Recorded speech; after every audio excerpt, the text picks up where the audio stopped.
Assalamualaikum warahmatullahi ta'ala wabarakatuh. Hari ini kita akan belajar subjek akhlak tahun 5. Okey, tajuk pelajaran kita pada hari ini adalah adab berjual beli. Adab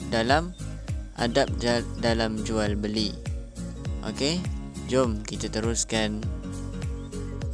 Okey, kita akan masuk kepada tajuk yang pertama, iaitu adab berjual beli. Okey, tajuk yang pertama adalah adab berjual beli. Okey, kita masuk kepada pengertian berjual beli. Apa dia pengertian? Apa dia berjual beli itu, apa pengertian dia? Okey, kita teruskan. Jual beli ialah akad tukar menukar barangan atau perkhidmatan dengan wang secara redha antara pembeli dan penjual bagi tujuan pemilikan kekal. Okey, kita tengok kat situ, jual beli ialah akad. Akad ialah apa dia? Akad ialah persetujuan ataupun perjanjian. Okey, tukar menukar barangan, tukar-tukar barang ataupun perkhidmatan dengan wang. Benda-benda ni menggunakan wang secara redha antara pembeli dan penjual bagi tujuan pemilikan kekal. Okey, bukan pinjam-pinjam. Boleh faham ya? Okey, kita terus kepada contoh. Contohnya apa? Apa dia contoh? Boleh baca kat situ. Ustaz dah tuliskan apa dia contoh yang Ustaz dah bagi, tapi tak dapat banyak lah. Ustaz letak kat situ barangan. Apa dia contoh? Jual beli, pertukaran dalam segi barangan. Apa dia? Yang pertama adalah ayam. Contoh beli ayam mentah dekat pasar ke, dekat mana-mana. Lagi beras, bawang, telefon, komputer riba dan sebagainya.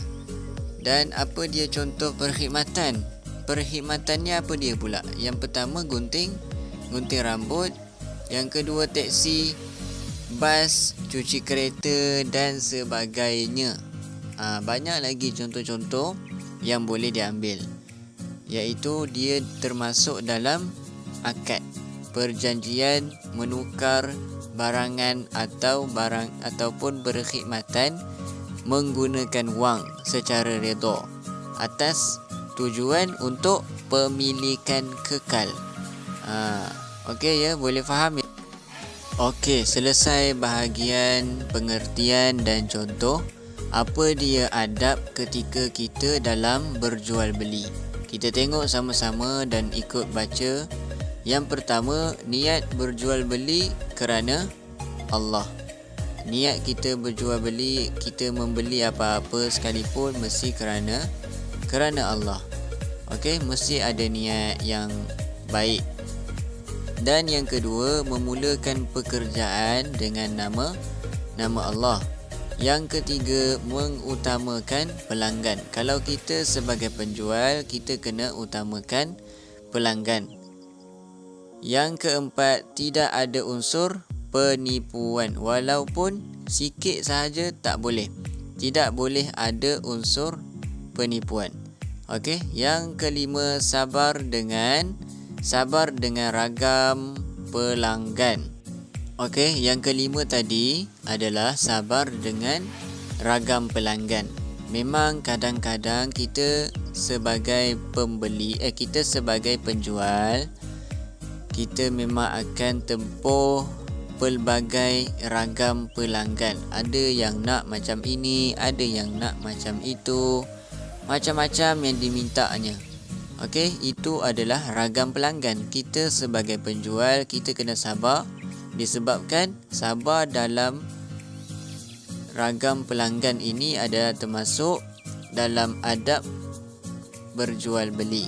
Okey, memang kena sabar dengan ragam pelanggan. Yang keenam adalah mengutamakan kebersihan dan kualiti. Kita sebagai contoh kita adalah sebagai penjual. Bila kita sebagai penjual, apabila pelanggan datang, kita mesti mengutamakan kualiti mengikut kemampuan pelanggan. Kalau pelanggan itu mampu untuk membeli dengan barangan yang lebih berkualiti ataupun perkhidmatan yang lebih berkualiti, lebih baik kita syorkan, kita bagi tahu kepada pelanggan tu sekian-sekian, yang ini adalah lebih baik. Kita mementingkan kualiti untuk pelanggan. Okey, bukan kita menipu dalam berjual beli. Contohnya apa? Kita tahu seseorang itu banyak duitnya dalam hidup dia, memang banyak duit. Bila dia datang nak membeli barangan ataupun dia nak membeli perkhidmatan kita bagi barang ataupun perkhidmatan yang tidak ada kualiti. Kemudian kita letak harga yang sama dengan barang yang berkualiti. Tak boleh macam tu, sebab itu dikira sebagai menipu. Okey, barang yang berkualiti kita mesti kata berkualiti. Barang yang tidak berkualiti kita tidak boleh kata dia berkualiti. Kita mesti cakap yang barang ini adalah tidak berkualiti. Jadi pelanggan akan tahulah macam mana keadaan barang yang pelanggan nak beli. Okey, setakat itu sahaja penerangan dalam video kali ini. Akhlak tahun 5, subjek adab berjual beli. Okey, setakat ini sahaja, semoga bermanfaat buat kalian. Assalamualaikum warahmatullahi taala wabarakatuh.